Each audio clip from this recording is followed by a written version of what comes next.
we're all familiar with, and kind of contrast that with some of the revenue-related metrics that we're all striving to get day after day.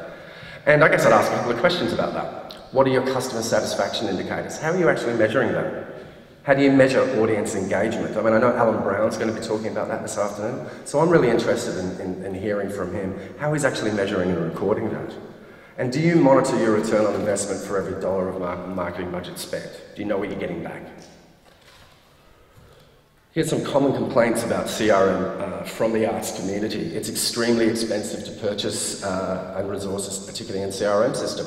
Now, that kind of depends what you want. That's not necessarily the case. There's some fairly cheap options there for some organisations, but it does get exponentially more expensive. It is extremely difficult to implement a CRM, a detailed CRM system successfully, because people often don't know what they don't know when they start a CRM implementation. They're kind of hoping that this software is going to give them all of these additional new tools, but they don't actually define what it is they want from them beforehand. Initially, ROI can be pretty low on CRM-based activities, and that's really because people are learning what they're doing as they go. It's not like you're going to flick a switch and immediately see all these dollars coming in from it. Staff turnover is absolutely an issue. I've seen that personally. Because what happens is, when you bring in some complex software,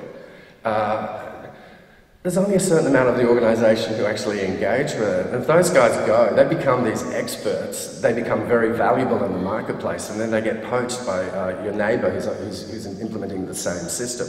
So you've really got to look after your staff who have the smarts to use this stuff.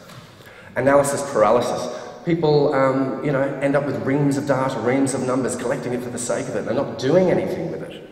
And environmental constraints. I mean, I know some of you are perhaps presenting at venues that have dedicated ticketing contracts with particular ticketing providers. That can be a real issue.